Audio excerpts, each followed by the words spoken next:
Šiandien Marijampolėje surengta akcija Žydintis Vytauto parkas. Jos metu Gamtos tyrimų ir ekologinio švietimo stoties kolektyvas kartu su Kauno botanikos sodo darbuotojais sodino gėlynus.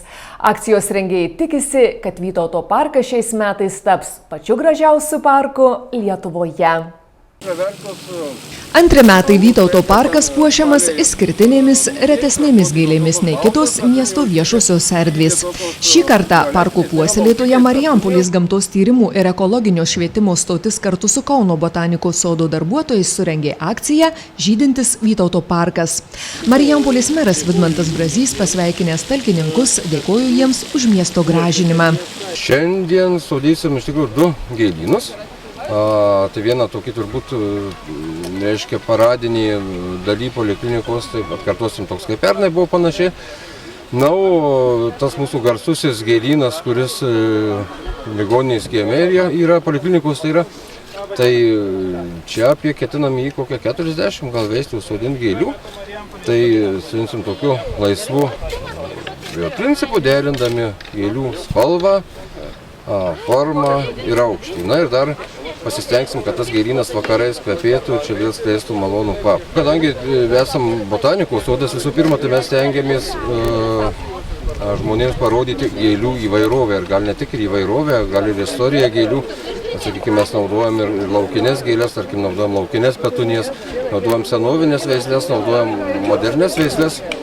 Bet pagrindinis tikslas, kad parodyti, kaip galima gėlės derinti tarpusavyje, kaip jos tinka, kaip jos sugyvena viena su kita. Na ir vėlgi, tam pačiam Vytauto parke yra labai skirtingų vietų su skirtingais dirvožemiais. Ir, vienur ir kitur reikia parinkti tam tikras gėles. Dviejuose parko gėlynuose gėlininkai pasodino apie 3000 vienmečių 40 rūšių gėlių. Dalis reikalingų sėklų pagal mainų programą buvo gautos ne tik iš artimiausio Kauno botanikos sodo, bet ir parsisiųstos iš kitų pasaulio botanikos sodų. Su Kauno botanikos sodu toks mes pradėjome bendradarbiauti prieš gerus metus ir tas mūsų bendradarbiavimas prasidėjo nuo jurginų mainų, kadangi Kaune yra didelė kolekcija, o mūsų kolekcija dabar Marijampolės jau didžiausia ir Baltijos šalyse, mes apie 1000 veislių turim ir pakviesim lankytojus rudenio pasigrožėti.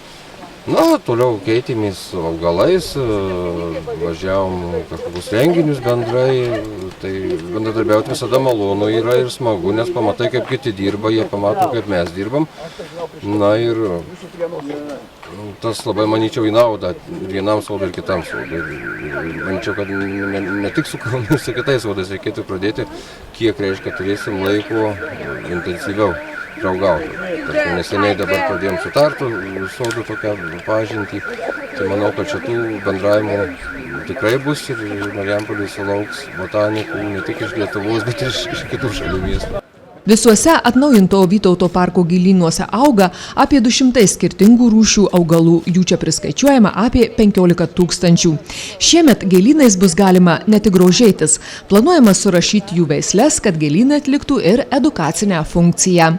Marijampolės Gamtos tyrimų ir ekologinio švietimo stoties darbuotojai tikisi, kad Vytauto parkas šiais metais taps pačiu gražiausiu parku Lietuvoje.